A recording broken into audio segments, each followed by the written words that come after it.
ആദ്യം ശ്രീ ജിൻഡോ ജോൺ, ഇന്നിപ്പോൾ രാഹുൽ മാങ്കൂട്ടം വോട്ട് ചെയ്യാൻ എത്തിയതിൽ കോൺഗ്രസ് പ്രത്യേകിച്ച് വിശദീകരണവും നൽകേണ്ട കാര്യമില്ല. കാരണം കോൺഗ്രസ് പുറത്താക്കിയ ആളാണ്. വോട്ട് ചെയ്യാൻ വരണമോ വേണ്ടയോ എന്ന് അയാൾക്ക് തീരുമാനിക്കാം.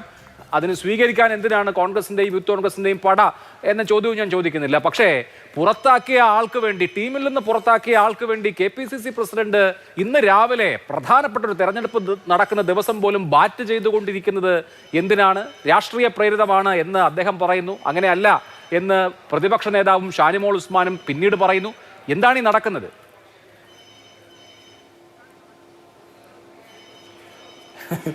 ഈ തെരഞ്ഞെടുപ്പ് ദിവസം ഏതൊക്കെ വിഷയങ്ങളാണ് ചർച്ച ചെയ്യപ്പെടേണ്ടത് എന്നുള്ളതിൻ്റെ ഒരു പ്രശ്നമാണിത്. തെരഞ്ഞെടുപ്പ് ദിവസം സാധാരണക്കാരായിട്ടുള്ള കോൺഗ്രസ് പ്രവർത്തകർക്ക്, UDF പ്രവർത്തകർക്ക് ഈ സർക്കാരിനെതിരായിട്ടുള്ള ഒരു പോരാട്ടത്തിൻ്റെ ഭാഗമായിട്ട് വിജയിക്കാൻ കിട്ടുന്ന ഒരു അവസരമാണ്. അപ്പോൾ സംസ്ഥാന സർക്കാരുമായി ബന്ധപ്പെട്ട വിഷയം, സാധാരണ ജനങ്ങളുടെ നിത്യജീവിത പ്രശ്നങ്ങളുമായി ബന്ധപ്പെട്ട വിഷയമൊക്കെ കൂടുതൽ ചർച്ച ചെയ്യപ്പെടണമെന്ന് ആഗ്രഹിക്കുന്നതാണ് നമ്മളൊക്കെ. പക്ഷേ നിർഭാഗ്യവശാൽ ഈ സമയത്ത് തന്നെ ഇത്തരം ചർച്ചകൾ വന്നത് പറഞ്ഞിട്ട് കാര്യമില്ല. നമ്മുടെ കേരളത്തിലൊരു രാഷ്ട്രീയ സാഹചര്യം അങ്ങനെ ആയിപ്പോയല്ലോ. പക്ഷേ ഒരു തരത്തിലും രാഹുൽ മാങ്കൂട്ടത്തിന് വേണ്ടിയിട്ടല്ല KPCC president Shri Sunny Joseph bat ചെയ്യുന്നത്. സണ്ണി ജോസഫ് ബാറ്റ് ചെയ്യുന്നത് കേരളത്തിലെ കോൺഗ്രസ് പ്രസ്ഥാനത്തിന് വേണ്ടിയിട്ടാണ്. രാഹുൽ മാങ്കൂട്ടത്തിനെ അദ്ദേഹത്തിനെതിരായിട്ടുള്ള ആക്ഷേപം ഉയർന്നു വന്നപ്പോൾ അദ്ദേഹത്തിനെതിരായിട്ട് സംഘടനാപരമായ നടപടിയുടെ ഭാഗമായിട്ട് സസ്പെൻഡ് ചെയ്തു. യൂത്ത് കോൺഗ്രസ് പ്രസിഡന്റ് സ്ഥാനത്ത് നിന്ന് മാറ്റി നിർത്തി. അതിനുശേഷം കൂടുതൽ ഗൗരവമായിട്ടുള്ള വെളിപ്പെടുത്തലും കേസും വന്ന സമയത്ത് അദ്ദേഹത്തെ പാർട്ടിയിൽ നിന്ന് തന്നെ അതൊക്കെ നമുക്ക് അറിയാവുന്ന കാര്യമാണ്. ആദ്യത്തെ പ്രതികരണം വരുന്നത് സണ്ണി ജോസഫിൽ നിന്നാണ്. മുഖ്യമന്ത്രിയുടെ ഒക്കെ പ്രതികരണം അതിനോടുള്ള പ്രതികരണം എന്നുള്ള നിലയിലാണ്. ആദ്യത്തെ പ്രതികരണം വരുന്നത് KPCC അധ്യക്ഷനിൽ നിന്നാണ്. അദ്ദേഹം പറയുന്നത് എന്താ? ഒരു ലീഗൽ ബ്രെയിൻ ഉണ്ട് ഈ പരാതിക്ക് പിന്നിൽ. അപ്പോൾ ചോദ്യം വരുന്നു, രാഷ്ട്രീയ പ്രേരിതമാണോ പരാതി? രാഷ്ട്രീയ പ്രേരിതം എന്നും വിലയിരുത്താം എന്നാണ് KPCC പ്രസിഡന്റിന്റെ മറുപടി. ആ പരാതിക്ക് കൃത്യമായ ലക്ഷ്യമുണ്ട്. കോടതി വിധി ഞാൻ കണ്ടിട്ടുണ്ട്.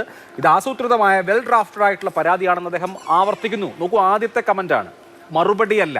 അപ്പോൾ ഈ തെരഞ്ഞെടുപ്പ് ദിവസത്തെ വിഷയം, നറേറ്റീവ് ഇത് തന്നെ ആവണം എന്ന് KPCC പ്രസിഡന്റ് തന്നെ വിചാരിച്ചാൽ ബാക്കിയുള്ളവർക്ക് എന്ത് ചെയ്യാൻ പറ്റും?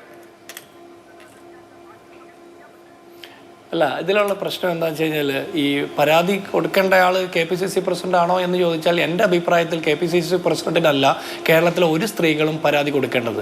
പ്രത്യേകിച്ച് കോൺഗ്രസിൽ നിന്ന് പുറത്താക്കപ്പെട്ട ഒരാൾക്ക്, സംഘടനാ നടപടി നേരിട്ടിരിക്കുന്ന ഒരാൾക്കെതിരായിട്ടുള്ള പരാതി കോൺഗ്രസിൻ്റെ നേതാക്കന്മാർക്കല്ല പരാതി കൊടുക്കേണ്ടത്. കേരളത്തിലെ ആഭ്യന്തര വകുപ്പിനാണ് പരാതി കൊടുക്കേണ്ടത്. കേരളത്തിലെ ആഭ്യന്തര വകുപ്പിൽ വിശ്വാസക്കുറവുള്ളത് കൊണ്ടാണോ അങ്ങനെ പരാതി കൊടുത്തതെന്ന് എനിക്കറിയില്ല. പക്ഷേ അപ്പോൾ പോലും ഉറച്ചു പറയുന്നു, ഞാൻ ഉൾപ്പെടെയുള്ള ഏതെങ്കിലും കോൺഗ്രസ് പ്രവർത്തകൻ്റെയോ നേതാക്കന്മാരുടെയോ ഭാഗത്തു നിന്ന് ഏതെങ്കിലും തരത്തിലുള്ള ഒരു വിഷയമുണ്ടെങ്കിൽ അതിൽ പരാതി കൊടുക്കേണ്ടത് കേരളത്തിലെ ആഭ്യന്തര വകുപ്പിനാണ്, പോലീസ് സംവിധാനത്തിനാണ്, അല്ലാതെ പാർട്ടി നേതാക്കന്മാർക്കല്ല എന്നുള്ളതാണ് ഞങ്ങളുടെ ബോധ്യം. ഇനി അങ്ങനെ കിട്ടിയ പരാതി, ആ പരാതിയിൽ യാതൊരു താമസവും വരാതെ തന്നെ എത്രയും പെട്ടെന്ന് തന്നെ പോലീസിൽ ഹാൻഡ് ഓവർ ചെയ്യുന്ന സാഹചര്യമാണ് ഉണ്ടായത്. അതേസമയം അപ്പുറത്ത് CPMന്റെ മുൻ MLA ആയിരുന്ന CPMന്റെ പ്രധാനപ്പെട്ട അവർക്ക് വേണ്ടിയിട്ട് അവരുടെ ഭാഗമായിട്ടുള്ള PT കുഞ്ഞുമുഹമ്മദിനെതിരായിട്ടുള്ള പരാതിയിൽ എന്തുകൊണ്ട് 13 ദിവസം എടുത്തു കേസ് എടുക്കാൻ, അല്ലെങ്കിൽ എത്ര ദിവസം അത് മൂടി വെച്ചു എന്നുള്ള തർക്കമുണ്ട്. അപ്പോൾ സ്ത്രീ ലംബടന്മാർ എന്ന് കോൺഗ്രസിലെ നേതാക്കന്മാരെ ആക്ഷേപിക്കുന്ന പിണറായി വിജയൻ പറയേണ്ടത്, സ്ത്രീ വിഷയത്തിൽ CKP പത്മനാഭന്റെ ആരോപണമുണ്ട്. അദ്ദേഹം രോഗിയാക്കപ്പെട്ടത്, പാർട്ടിയിൽ നിന്ന് ഒറ്റപ്പെട്ടത്, അദ്ദേഹം രാഷ്ട്രീയ വനവാസത്തിന് തുല്യമായിട്ടുള്ള രാഷ്ട്രീയ സാഹചര്യത്തിലേക്ക് തള്ളപ്പെട്ടതിന് കാരണമായിട്ടുള്ള P ശശി, ആ P ശശിയുടെ രാഷ്ട്രീയ ഉപദേശം നേടിക്കൊണ്ട് മുഖ്യമന്ത്രി സ്ഥാനത്തും ആഭ്യന്തരമന്ത്രി സ്ഥാനത്തും ഇരിക്കുന്ന പിണറായി വിജയൻ തന്നെ പറയണം സ്ത്രീ ലംബടൻ എന്ന്.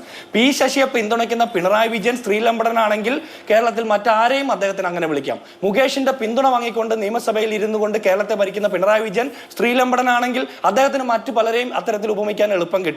അതുപോലെ ഗണേഷ് കുമാർ ആയിക്കോട്ടെ, അതുപോലെ ശശീന്ദ്രൻ ആയിക്കോട്ടെ, മറ്റു പലരും. ഞാൻ ഇതിനെ സമീകരിക്കാൻ നോക്കുന്നല്ല.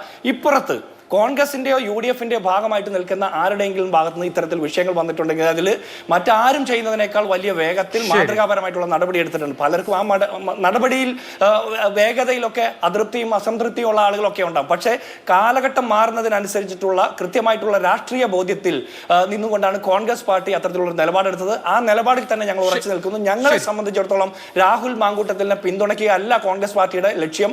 ഞങ്ങളെ സംബന്ധിച്ചിടത്തോളം കൃത്യമായിട്ടുള്ള സ്ത്രീപക്ഷ രാഷ്ട്രീയം കൂടി കോൺഗ്രസിന്റെ രാഷ്ട്രീയത്തിന്റെ ഭാഗമാണ്. ശരി, ഓക്കെ. അതിൽ ധാരാളം ചോദ്യങ്ങൾ ബാക്കിയുണ്ട്, ഞാൻ ചോദിക്കാം. അതിനു മുമ്പ് CPMന്റെ നിലപാട് കൂടി അറിയാം.